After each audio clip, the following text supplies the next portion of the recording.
Roman Grigorievich, a well-known military analyst, is joining the broadcast of Ukraine Today. Roman Grigorievich, hello, we're glad to see you. Greetings, I wish everyone good health. So, the topic I know you care about because you believe it's very important to strike Russian oil refineries. Fortunately, this topic has a continuation. On the night of September 5th, fuel infrastructure facilities in Russia on occupied territory were attacked, striking the Riazán oil refineries and oil depots in Lugansk. I remember you said that Robert Fico could change all this, supposedly by coming to Ukraine and, I don't know, blackmailing the Ukrainian authorities or doing something like that. Did the plan not work, or what happened? The thing is, he had just arrived, just had a conversation, but the strike happened earlier anyway. So the strike happened first and then he arrived. So let's see what happens next. Moreover, what exactly was hit? They struck the Russian Riazán oil refinery in a very, very skillful and precise way. Why have I been saying this for the fourth year now since the large-scale Russian offensive in 2022? We have only one way to defeat the Russian army and restore our territorial integrity and sovereignty. That is the collapse of the Russian Empire. There simply are no other options. In other words, as long as the Russian Empire exists, there will be a permanent, drawn-out, but constant military aggression carried out in different ways and at different times. But this will mean pressure accompanied by the killing of our people, thousands, tens of thousands, even hundreds of thousands. Next time, God forbid, if there is some period of stagnation, it will mean millions of Ukrainians killed.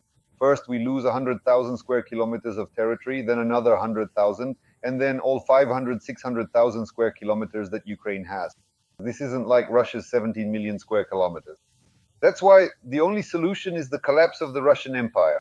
And the only way to bring about the collapse of the Russian Federation is through economic pressure by cutting off the flow of petrodollars. Mainly a third or a quarter of the Russian budget, which largely goes to the war and to keeping the republics within the Federation, comes from oil revenues. The Russian treasury receives over $100 billion from the oil and gas sector, so the destruction of Russia's oil industry will ultimately lead to the collapse of the Russian Federation. And since any army is a product of the state, naturally, this will also result in the collapse of the Russian army and its expulsion beyond our territory. By the way, this is not a very long scenario, it's not drawn out. This scenario involving strikes on oil refineries and the collapse of Russia would take about 1.5 to 2 years. So the total time needed for our victory would be about 3.5 to 4 years, which is roughly the same amount of time that we have already been fighting since 2022. So you could say that right now we are in the middle of this struggle if we continue with the strikes, because twice already they have been halted. Last year in May the strikes were stopped, and in March of this year strikes on oil refineries were also halted. If the strikes are not stopped now, then the scenario I described will play out. If the strikes are halted once again, then the time until our victory will simply be prolonged, and during this drawn-out period we will just lose a large number of personnel and civilians as well. That's why it's the right and smart move that for the second month now, our drone forces, mainly Magyar's SPS, are targeting Russian territory deep inside, specifically the oil refineries. By the end of the year, this will lead to the beginning of the collapse of the economy and then the collapse of Russia itself, which we've just discussed with you. As for the issue of Orban, interference, external influence, and so on, these are similar matters, but this pressure and interference as such are not really important causes or mechanisms. The resistance depends on whom our generals serve. So basically, if they salute the golden calf, so to speak, then there won't be any strikes on the oil refineries.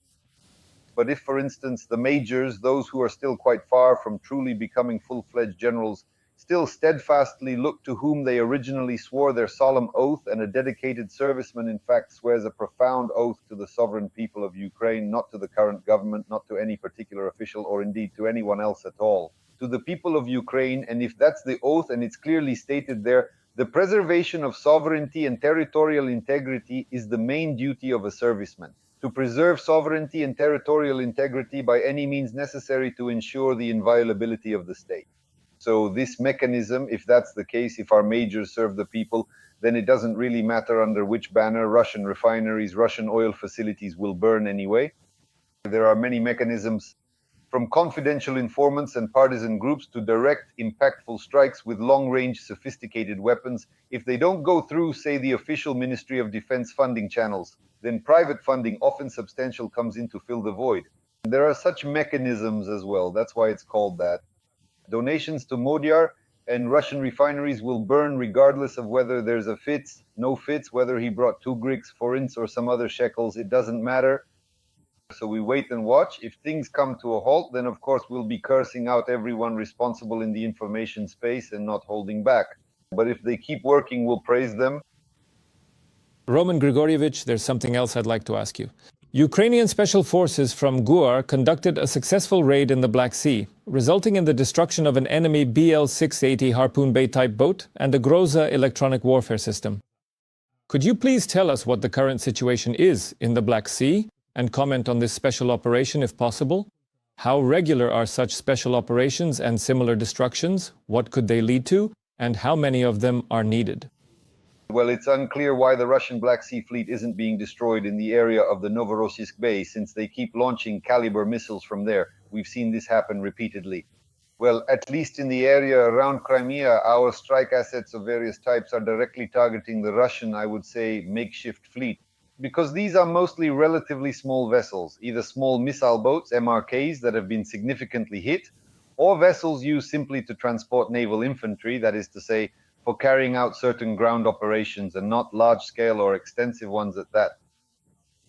This is an attempt to inflict damage, that is, to strike those targets that can be reached with the means available. Well, we can't reach the Novorossiysk ones, and it's not clear why. We used to be able to reach them, but not anymore, so there is some kind of block. But work against the Russian naval fleet continues, carried out by the main intelligence directorate, the security service, our Marines, and the Naval Special Operations Forces. In other words, we have a lot of units working directly against the Russian maritime component, well, only in the western part of Crimea or on the Black Sea coast of our occupied territory, somewhere from Skadovsk, or from the Kinburn Spit to the Tendrov Spit in Skadovsk, and further on up to the crossing near Armyansk. So the work continues. The question is about scaling it up and, of course, the results of this work. Lately, strikes have been targeting the naval fleet, and at the same time, there are also strikes on radio technical troops. RTV refers to the radio technical troops of the Russian Federation. These are the radars of this scanning system, including anti-aircraft missile systems and air defense. And in fact, this comprehensive systematic work over the past month, literally the last 3 to 4 weeks, now entering the 5th week, has yielded a significant catch. Moreover, this systematic work indicates that this direction is being taken very seriously. In other words, we are trying to blind Russian radars and anti-aircraft missile systems, and at the same time, we are also targeting the Russian naval component in this area. So if we predict the maximum possible use of our strike capabilities, this is preparation either for a missile and bomb attack, that is using aviation strike assets, or even for certain naval operations, for example, using our unmanned surface vehicles of various types plus an airborne assault. Such a possibility exists. The thing is, we now already have, well, at least a 2nd Brigade being equipped with the same F-16s. So the total number of aircraft, dozens. These dozens of planes can, in principle, support any ground or naval operation, a short one at the operational tactical level. Nevertheless, this possibility exists. And this preparation we're talking about now could be precisely in anticipation of such an operation, although we can't rule out the possibility that it's simply routine work by our special services in carrying out combat missions. Roman Grigorievich, I also want to talk with you about the security guarantees that European countries are now trying to discuss, approve with Trump, and implement in Ukraine. Here is one of the plans described by the Wall Street Journal. So this plan provides for the following: the deployment of more than 10,000 military personnel, according to a diplomat, an unnamed one, which I always find amusing, adding that air patrols over Ukraine will be carried out by air forces based outside the country. According to the source, the plans were developed with the participation of several American generals, including Alex Grinkovich, the head of the US NATO Command for North Atlantic Treaty Organization operations. European interlocutors familiar with the internal discussions added that Kyiv insists Washington take on a specific commitment as part of post-war guarantees. Well, in short, and so on according to the text, what do you think about security guarantees in general? I mean those that involve the use of foreign contingents. Is this really possible before the end of hostilities, or not? And as a military expert, tell us, in what context do you see this? It's about as effective as asking if a poultice will help the dead right now. Well, it won't help, believe me. That's what they call a poultice for the dead, more or less. Who is dead here? Dead? So who is the dead one in this poultice analogy? Well, the poultice is exactly these so-called guarantees of various kinds. And the dead are those to whom they're trying to apply these poultices, meaning the dead state of Ukraine after Ukraine's capitulation. So everything we're talking about now, all these actions, are things that would happen after our capitulation, after we surrender our territories, after we take on the obligation not to reclaim these territories by military means. In other words, after we lose sovereignty over these territories and naturally lose our territorial integrity. After losing its inherent sovereignty, a state is then considered a failed state, an unviable political entity, a truly dead state, which they will subsequently try to cure with some kind of superficial poultices. What we're discussing right now is exactly these different kinds of poultices, the various methods they're proposing to us for after we die as a state, that is, after our capitulation. That's why there's no point in discussing all this, because everything we're talking about right now is like putting a poultice on a corpse. And no one actually intends to help us with these remedies. That's made perfectly clear. First you surrender, first you sign a peace agreement with the Russians, in other words, a capitulation agreement. And then we'll help you. What's the point of a poultice for the dead?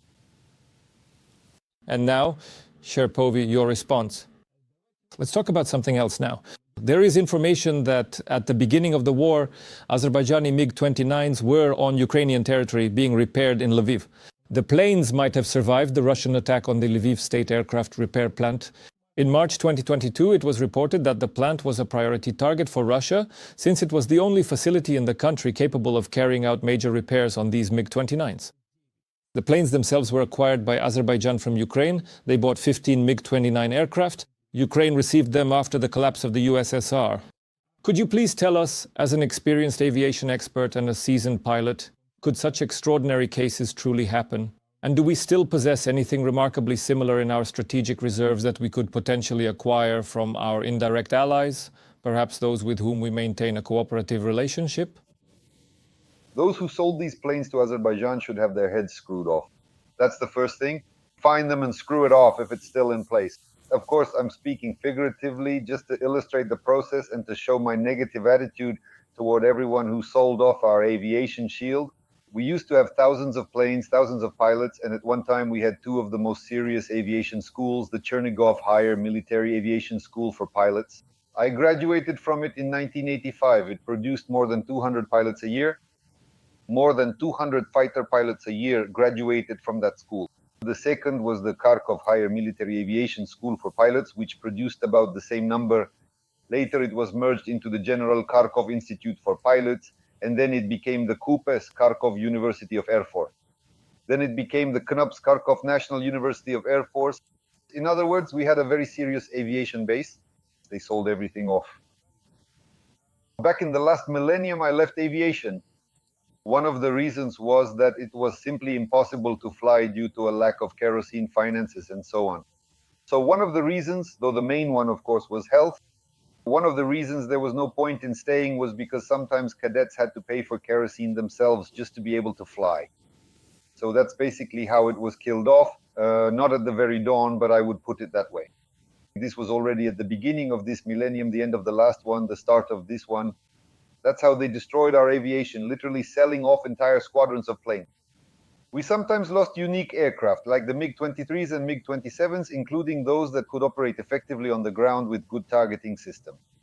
And all of this valuable and significant property was being sold off quite literally, left and right, by all the prominent leaders, the top military commanders-in-chief, who were in charge and held considerable authority up to a certain crucial point in time.